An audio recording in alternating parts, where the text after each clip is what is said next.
छांगुर को लेकर लगातार जो कार्रवाई है वो जारी है। शैलेंद्र सिंह शेरू जी हमारे साथ मौजूद है। बहुत स्वागत है आपका शैलेंद्र जी। एक बड़ा नेक्सस है, कार्रवाई हालांकि हुई है, लेकिन कितना बड़ा नेक्सस है क्योंकि आप ही के क्षेत्र में है, आप इसके बारे में क्या कुछ बताना चाहेंगे? देखिए, हम लोग के यहाँ जैसे ये कार्रवाई परिवर्तन का बहुत दिनों से चल रहा था।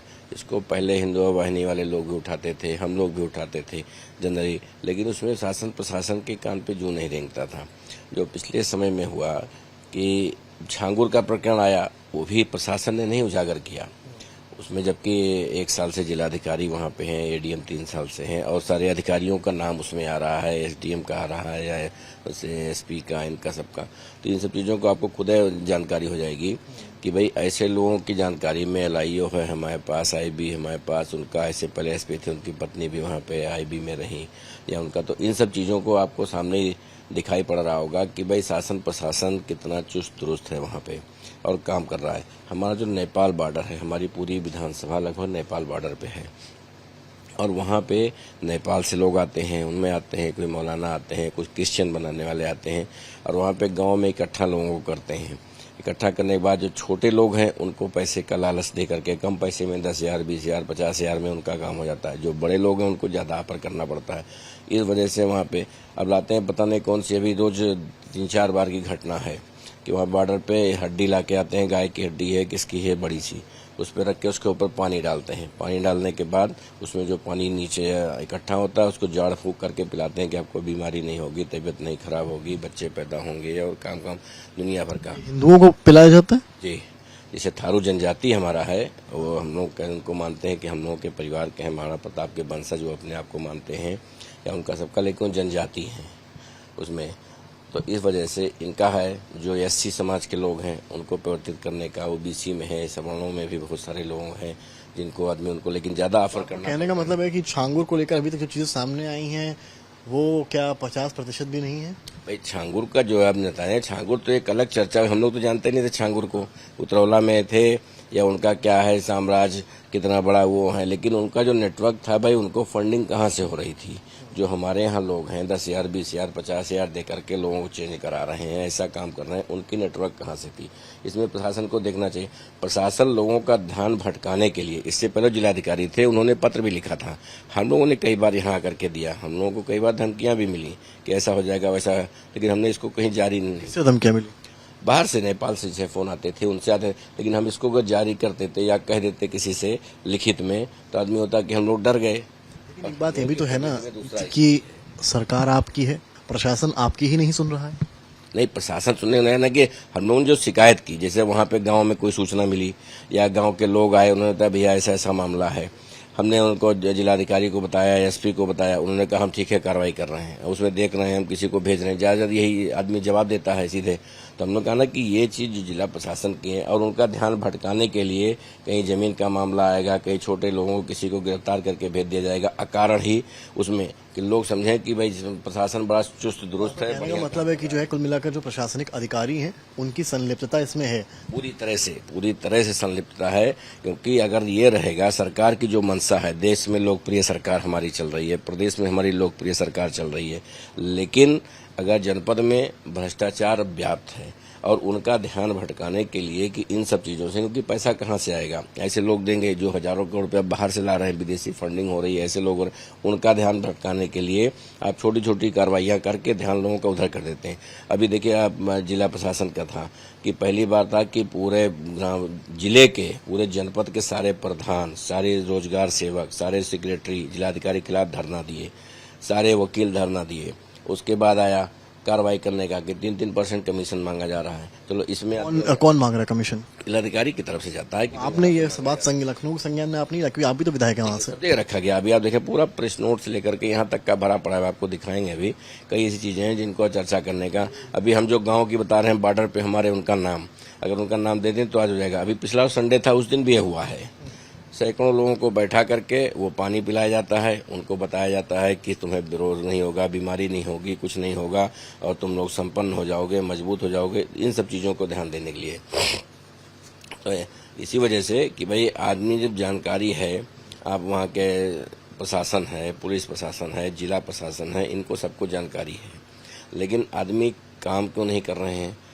जमीनों पे कब्जा करके प्राय सरकारी जमीनें लोगों को आवंटित कर जाती हैं। कितनी योजनाएं हम लोग लाते हैं जिसमें जमीनों का अभाव रहता है। ये तो ठीक है, चलिए चांगुर पर तो एक्शन चल रहा है, लेकिन अधिकारियों पर एक्शन कब होगा? जिस तरह की कहानी आप बता रहे हैं अधिकारियों को लेकर, उन पर कब एक्शन मैंने होगा? कहा ना कि कई उदाहरण हम आपको देते हैं। अभी जो जमीन का हमला था, मुस्लिम अपनी जमीन 1 रुपए के दान पत्र पे किसी हिंदू को दे रहा है। सैकड़ों करोड़ की जमीन है उसमें, और 3 दिन के अंदर दाखिल खारिज हो जाता है। प्रशासन जाकर के कब्जा कर देता है, जबकि उसका मामला कमिश्नर के यहाँ चल रहा है, सिविल कोर्ट में चल रहा है, उसी के न्यायालय में चल रहा है। इसी को डीएम साहब घर बुला करके बैठा करके आदेश करा देते हैं, ये लिखे दो तहसीलदार को, जबकि तहसीलदार को पावर नहीं था, तहसीलदार को बुला करके लिखवा करके दे दिए।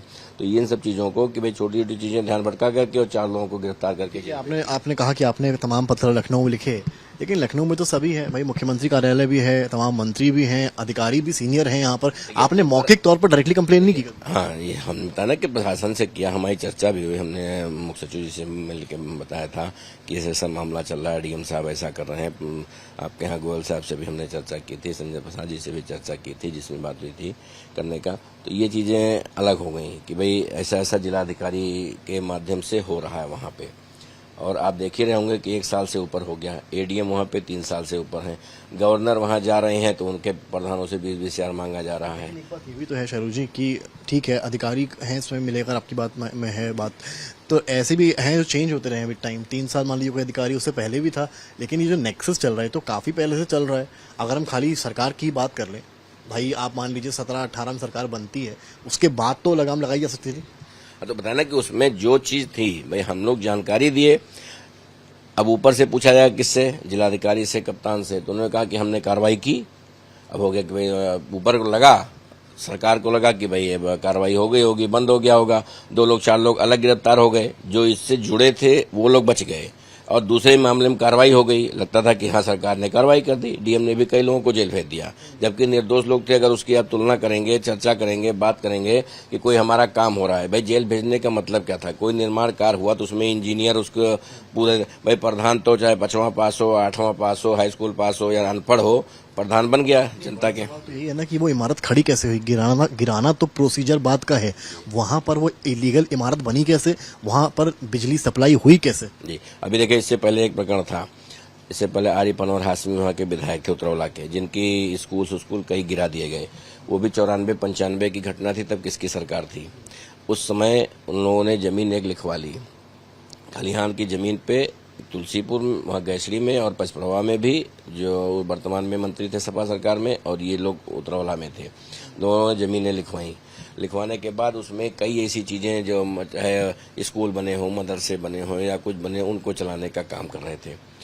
खलिहान की जमीन लिखाने का पावर उस समय न तो एसडीएम को था, न डीएम को था, न कमिश्नर को था, न किसी को था। कैबिनेट बैठक में पास होती। अभी उत्तर प्रदेश के सबसे मुख्यमंत्री जी ने ये पारित किया कि कमिश्नर और डीएम मिलकर के विनिमय कर सकते हैं, और 94-95 से कोई आदेश नहीं था, उनको करा दिया गया। फिर अभी हम लोगों ने प्रयास किया तो वो वापस खलिहान में दर्ज विधायक के तौर पे, वैसे पड़ा हुआ। विधायक के तौर पे, क्योंकि आपको वहाँ की जनता ने जिताया है, आप कहना क्या चाहते हैं कुल मिलाकर इस पूरे छांगुर प्रकरण को लेकर, और आपके इलाके में जो अवैध धर्मांतरण हो रहा है उसको लेकर आप क्या मैसेज देना चाहते हैं? देखिए इसमें कि प्रशासन को वहाँ पे सचेत होना चाहिए, और गांव-गांव में घटना होती है कि पहले हल्के में 1 दरोगा, 2 सिपाही, 4 सिपाही होते थे, आज 16-16 सिपाही हल्के में हैं।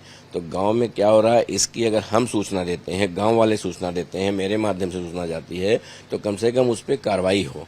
हमें नहीं चाहिए कि डीएमएसपी कौन है, इससे कोई मतलब नहीं, हमने डीएमएसपी की कोई चर्चा नहीं की, लेकिन हमने कहा तहसील, थाना और ब्लॉक, ये तीनों हम लोगों के हिसाब से यहाँ हमको काम पड़ता है। इसमें अगर हमने शिकायत की तो उस पर कार्रवाई होनी चाहिए। अगर जिला प्रशासन में या जिलाधिकारी क्या कर रहे हैं। नेताओं से मुलाकात की लखनऊ में? हाँ, नहीं इधर नहीं, हम तो आए थे लेकिन हमारी तबीयत खराब हो गई, कल रात में बुखार तेज हो गया था, इस चक्कर में हम लोग चर्चा नहीं कर पाए करने। अब भाजपा के विधायक हैं, शैलेंद्र सिंह शैलू हैं, और उसी क्षेत्र से आ रहे हैं जहां ये सारा प्रकरण हुआ है। कहना इनका ये है कि लगातार बार बार आवाज़ उठाई, लेकिन प्रशासनिक अधिकारियों ने कुछ किया नहीं। नतीजा क्या कि बड़ी इलीगल इमारत बन जाती है और फिर सालों बाद चलता है उस पर बुलडोजर। कैमरामैन संदीप दुबे के साथ समर्थ श्रीवास्तव, लखनऊ आज तक।